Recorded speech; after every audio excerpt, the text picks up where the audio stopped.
Welcome to the EmpowerElle Podcast.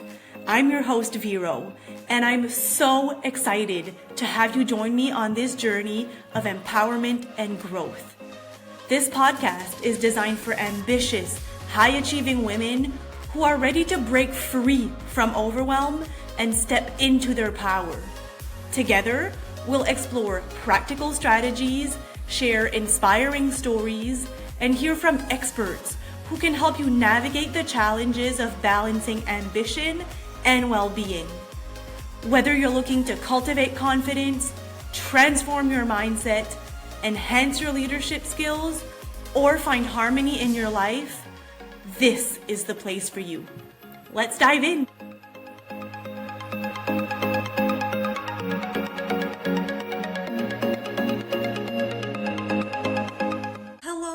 Welcome to the EmpowerElle Podcast. I'm so glad that you're here to learn about something that could truly shift the way that you lead and live. Today's conversation is all about how to lead with confidence and imperfection. So take a deep breath and let's dive in. Before we get started, I want to take a moment to acknowledge something really special. This is episode 53 of the EmpowerElle Podcast. That means we've officially reached 1 full year of podcasting, 1 year of conversations, 1 year of learning together, 1 year of exploring what it means to lead, live, and thrive in a way that feels aligned and authentic. And honestly, I can't think of a more fitting topic for this milestone episode than confidence and imperfection. Because if there is one thing I've learned over the past year of showing up consistently to record these episodes, it's this. Confidence does not come before action. Confidence comes from action. And perfection is not required.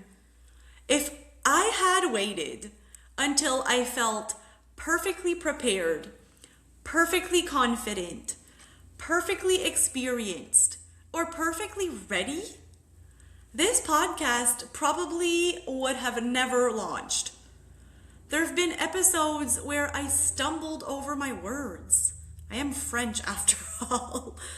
Episodes where I questioned whether I was saying the right thing.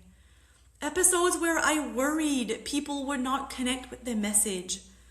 Episodes where technology didn't cooperate.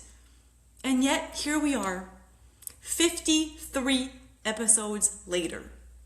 Not because everything was perfect, but because I kept showing up.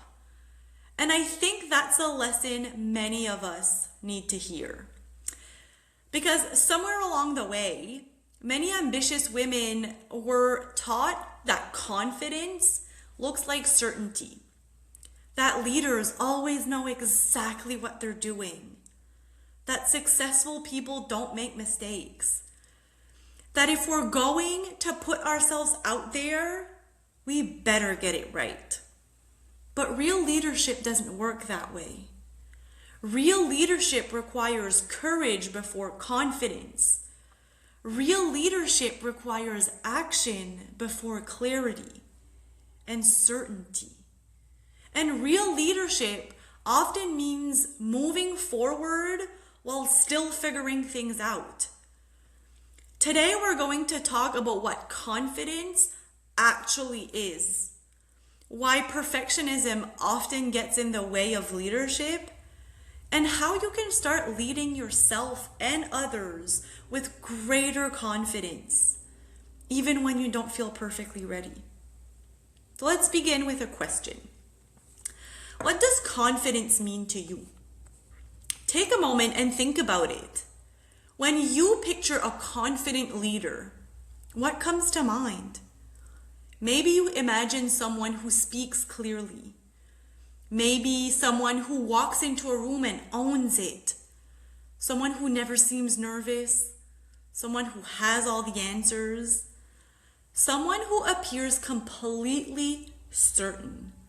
For a really long time, that's what I thought confidence looked like too.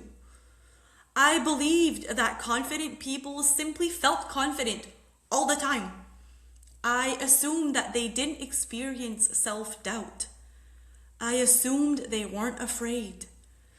I assumed they somehow had access to certainty that the rest of us didn't.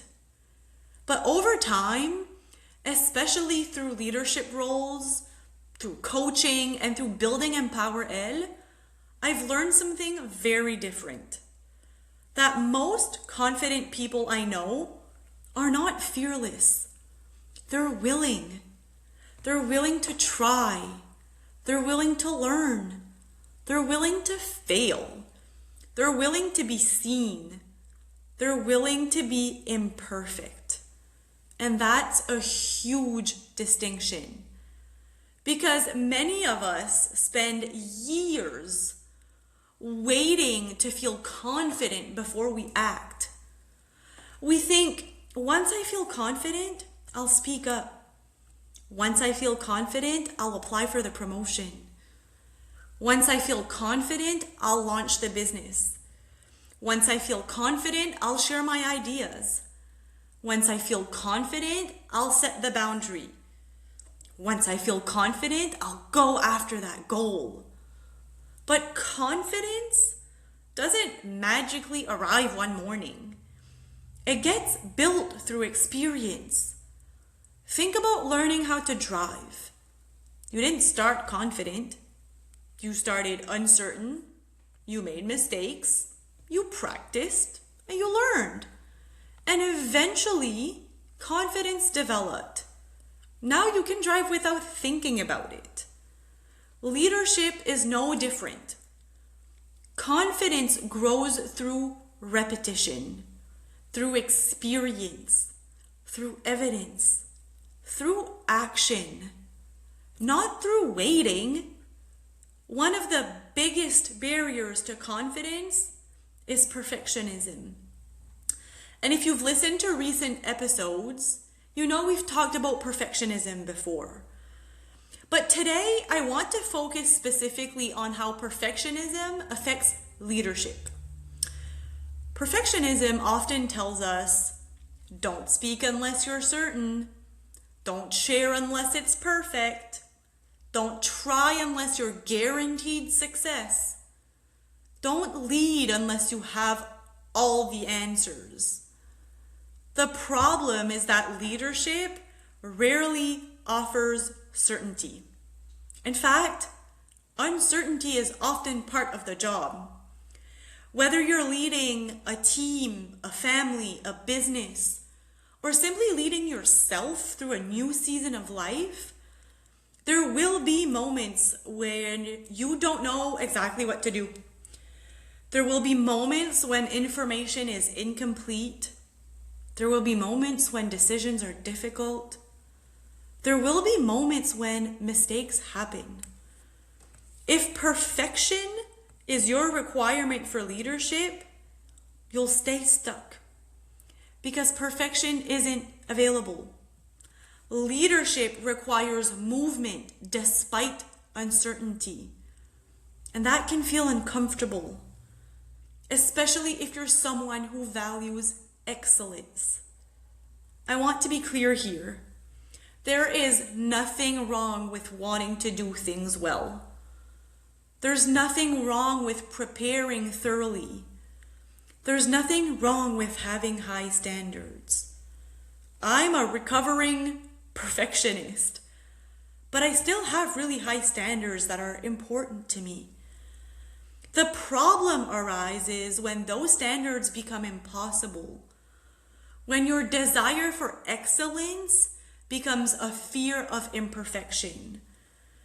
Because then you stop leading from your strengths and you start leading from fear of judgment, fear of criticism, fear of failure, fear of getting it wrong. And fear is a terrible leadership strategy.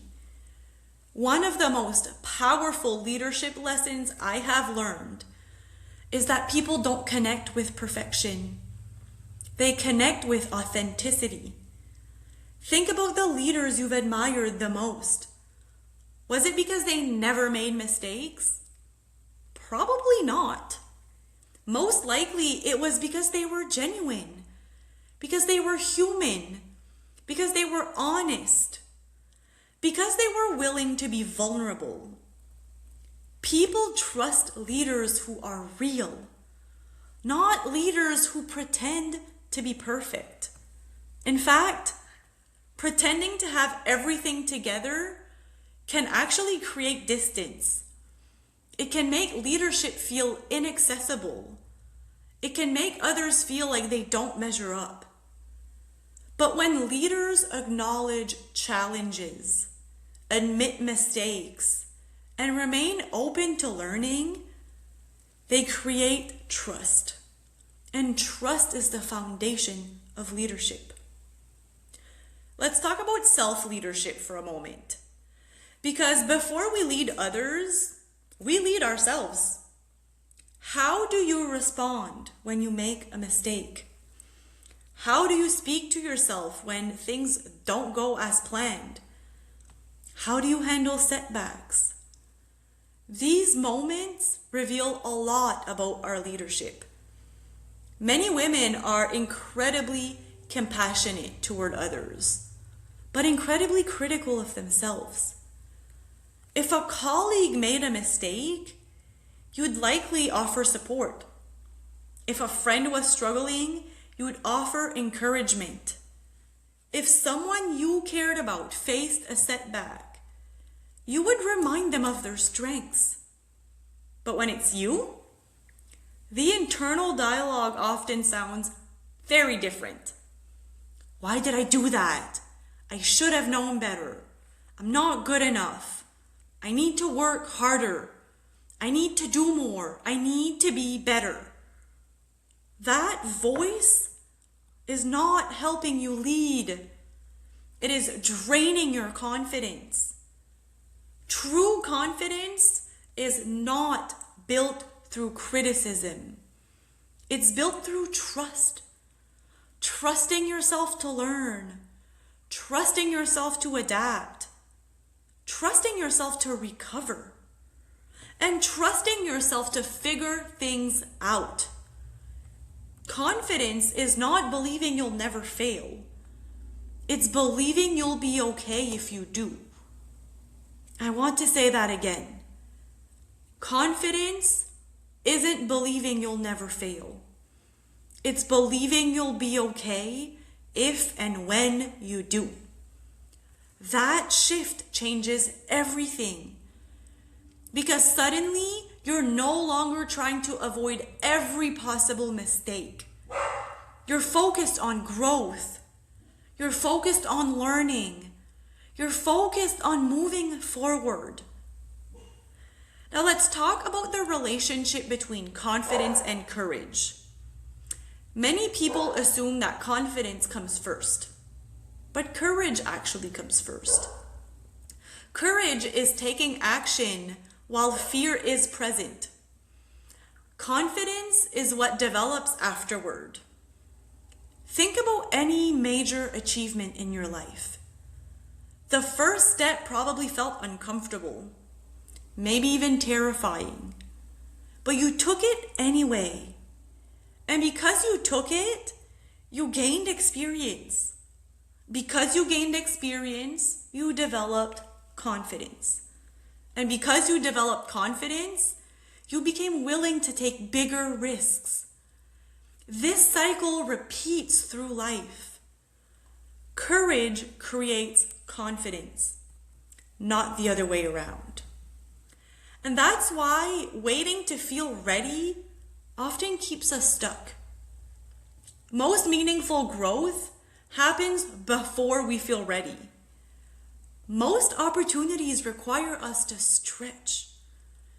And most leadership moments require us to trust ourselves before we have proof. And that's exactly what makes them transformative. let's talk about comparison. Because comparison can quietly destroy confidence.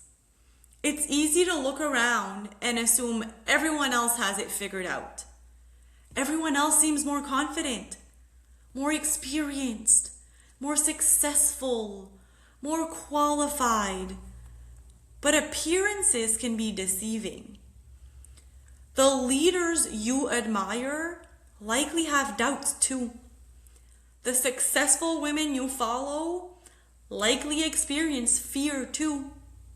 The difference is not the absence of insecurity.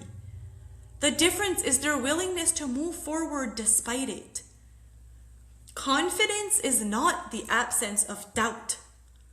It's the decision to not let doubt drive. And I love that perspective because it feels realistic. You're not trying to eliminate every fear.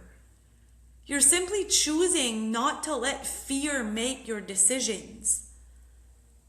Now, another important part of leading with confidence is letting go of the need to please everyone.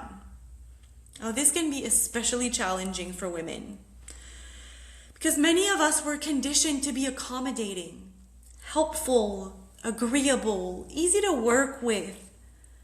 But leadership sometimes requires difficult conversations. Leadership sometimes requires boundaries. Leadership sometimes requires decisions that not everyone will like. And if your confidence depends on universal approval, leadership becomes impossible. You can be kind and still disappoint people. You can be compassionate and still set boundaries. You can be respectful and still say no. Strong leaders understand that leadership is not about being liked by everyone. It's about acting in alignment with your values. And that takes confidence. Not perfect confidence, just enough confidence to keep moving forward. And as we celebrate 1 year of the EmpowerElle Podcast, I keep coming back to this one lesson. Growth is messy. Leadership is messy. Building something meaningful is messy. And that's okay. The women I admire are not perfect. They're courageous. They're resilient. They're authentic. They're willing to learn. And they're willing to evolve. And most importantly, they're willing to keep showing up. And that's the kind of confidence I want for you. Not confidence rooted in perfection. Confidence rooted in self-trust. Confidence rooted in growth. Confidence rooted in your authenticity. And confidence rooted in knowing that you don't have to be perfect to be powerful. Now, before we wrap up, I want to leave you with a few reflection questions. So pause me if you need to, take out a journal, and think your way through these questions. What are you waiting to feel more confident before taking action? What opportunity are you delaying because you don't feel ready? What would change if you trusted yourself enough to begin imperfectly? What would leadership look like if perfection wasn't required? And perhaps most importantly, what would become possible if you stopped waiting for certainty and started trusting your ability to figure things out along the way? I truly believe that there is something powerful waiting on the other side of those questions. Because confidence isn't something you find. It's something you build, one courageous step at a time. Thank you for being part of this journey over the past year. Whether you've listened to one episode or all 53, I'm so grateful you're here. Thank you for showing up for yourself. Thank you for investing in your growth. And thank you for being part of this incredible EmpowerElle community. And remember, you do not need to be perfect to lead. You do not need to have all the answers. You do not need to wait until you feel completely ready. You simply need the courage to take the next step, and the confidence will follow. So I remind you, as always, to keep choosing yourself, your vision, and your values. That is real power. I hope you have an incredible day, and I will see you in the next episode. Thank you for tuning into the EmpowerElle Podcast. I hope today's episode inspired you and gave you practical insights to help you navigate your journey as an ambitious, high-achieving woman. Remember, every step you take towards building your confidence and embracing your full potential is a step closer to creating the life you truly desire. If you enjoyed this episode, please take a moment to subscribe, rate, and review the podcast on your favorite platform. Your support helps us reach more women who are ready to step into their power and live their best lives. Don't forget to join our community on social media for more resources, tips, and inspiration. Until next time, lead with power and live with wellness. You are unstoppable.